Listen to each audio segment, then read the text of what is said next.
આ વિડીયોમાં દેખાતા ઢોંગી બાબાના પાણીથી પગ ધોવામાં આવી રહ્યા છે.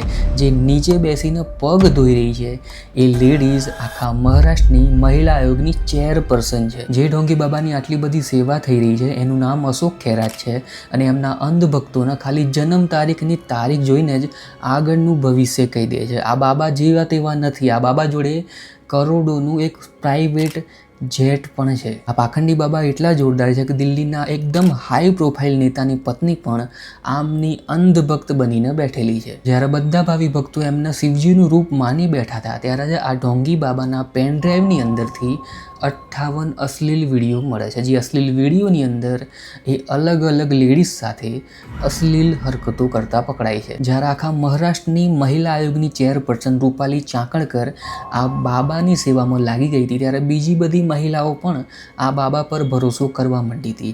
એ બીજી મહિલાઓને સપને ખબર નથી કે આગળ જઈને એમની જોડે એવો બ્લેકમેલિંગનો ખેલ ખેલાવાનો છે જે ખેલ એ આખી જિંદગી ભૂલી નહીં શકે. આ બ્લેકમેલિંગનો ખેલ જાણવા માટે આપણે થોડા વર્ષો પાછળ જવું પડશે. તો વર્ષો પહેલાં અશોક ખેરાત મર્ચન્ટ નેવીની અંદર ઓફિસર તરીકે કામ કરતો હતો. ત્યાં ફરજ બજાવતા એના મગજની અંદર એક વિચાર આવે છે.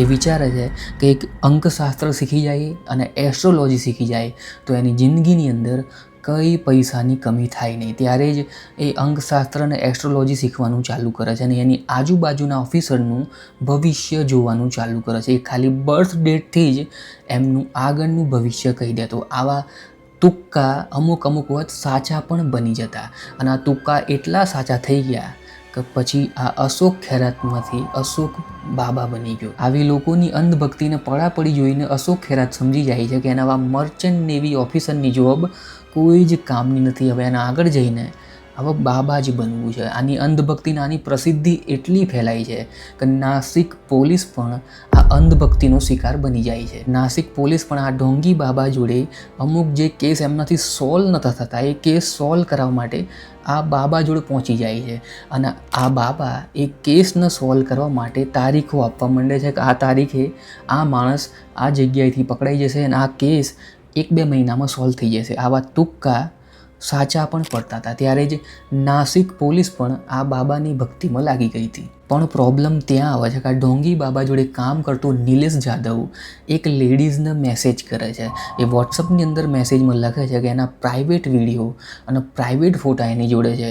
જો એને પૈસા નહીં મળે તો એ બધા પ્રાઇવેટ ફોટોનો વિડીયો ઇન્ટરનેટ પર વાયરલ કરી નાખશે. એ લેડીઝ જ્યારે મેસેજ જુએ છે ત્યારે એટલી ડરી જાય છે કે તરત એનો ફોન સ્વિચ ઓફ કરી નાખે છે અને વિચારવા માંડે છે કદાચ એ ફોટો અને વિડીયો એઆઈથી બનેલા હશે ને એ ખાલી કોઈ માણસ એની જોડથી પૈસા પડાવવા માટે બ્લેકમેલિંગ કરતો હશે. એટલે એ લેડીઝ પણ આ વાતને સિરિયસલી લેતી નથી. ધીમે ધીમે સમય વીતે છે. અચાનકથી એ લેડીઝ એક મંદિરે દર્શન કરવા માટે જાય છે. ત્યારે જ આ નિલેશ જાદવ નામનો માણસ એના સામે આવીને ઊભો રહી જાય છે અને એ વિડીયો એના સામે પ્લે કરી દે છે. જેવી જ એ લેડીઝની નજર એ વિડીયોની અંદર પડે છે એ લેડીઝ સમજી જાય છે કે એ વિડીયો કોઈ એઆઈ નથી, એ એનો જ વિડીયો છે. એ વિડીયોની અંદર એ લેડીઝ આપત્તિજનક પરિસ્થિતિમાં હોય છે ત્યારે ફટાફટ ત્યાંથી નીકળી જાય છે અને વિચારતી હોય છે કે આ વિડીયો એકદમ રિયલ છે. જો એ વિડીયો ઇન્ટરનેટ પર આવી ગયો તો એની ભારે બદનામી થશે.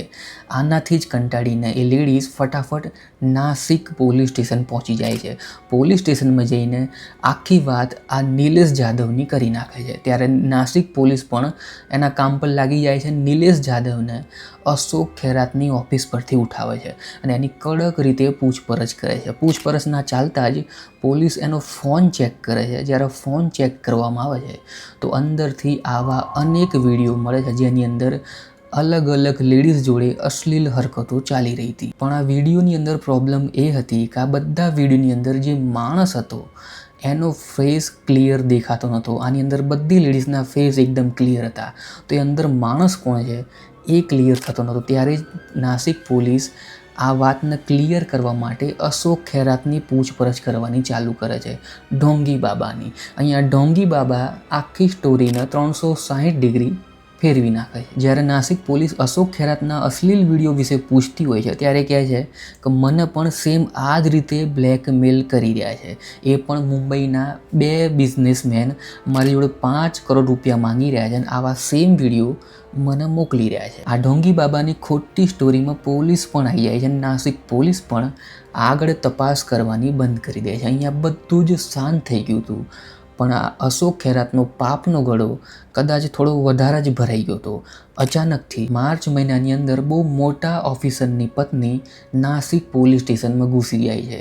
એ પોલીસ ઓફિસરને કહેતી હોય છે કે એનું ભવિષ્ય જોવડાવવા માટે આ અશોક બાબાના ત્યાં ગઈ હતી. ત્યારે એમણે મને પ્રસાદના નામે કંઈક એવું ખવડાવ્યું જેનાથી મને કોઈ હોશ રહ્યો નહીં, અને જ્યારે મને હોશ આવ્યો તો મારા બધા કપડાં અસ્તવ્યસ્ત હતા. એ લેડીઝનું એવું પણ કહેવું હતું કે જ્યારે એને હોશ આવે છે ત્યારે જ આ અશોક ખેરાત, આ ઢોંગી બાબા એને એનો જ અશ્લીલ વિડીયો બતાવે છે. આ ઢોંગી બાબાએ એને બેહોશ કરીને એની જોડે જબરજસ્તી કરી અને એનો પછી વિડીયો બનાવ્યો હતો. જ્યારે વિડીયો લેડીઝે જોઈ લીધો ત્યારે લેડીઝ એ અશોક ખેરાતને કહેતી હોય છે કે પોલીસ સ્ટેશન જે છે ત્યારે અશોક ખેરાત ધમકી આપતો હોય છે કે જો આ વાત કોઈને પણ ખબર પડી તો આ બધા વિડીયો ઇન્ટરનેટ પર લીક થઈ જશે. આ પાખંડી બાબાની કરતૂતો ત્યાં જ ઊભી રહેતી નથી. જેવો જ એની જોડે વિડીયો આવી જાય છે એના દમ પર જ આ લેડીઝને વારે ઘડી એના ઘરે બોલાવે છે, એની ઓફિસ પર બોલાવે છે અને વારે ઘડી એની જોડે જબરજસ્તી કરે છે. આનાથી જ કંટાળીને લેડીઝ છેલ્લે નાસિક પોલીસ સ્ટેશન આવે છે. આ લેડીઝની વાત સાંભળતા જ પોલીસના આંખે અંધારા આવી જાય છે અને એમનો પસીનો છૂટી જાય છે, કારણ કે ખુદ નાસિક પોલીસ આ બાબાની ભક્ત બની ચૂકી હતી. ધીમે ધીમે આ વાત સિનિયર ઓફિસરોને ખબર પડે છે અને સિનિયર ઓફિસર તરત જ એક SIT બનાવે છે, સ્પેશિયલ ઇન્વેસ્ટિગેશન ટીમ. આ કેસની તપાસ એક લેડીઝને સોંપવામાં આવે છે અને SIT તરત જ અશોક ખેરાતને એની ઓફિસે જઈને ઉઠાવે છે અને એની કડક રીતે પૂછપરછ કરવાની ચાલુ કરે છે.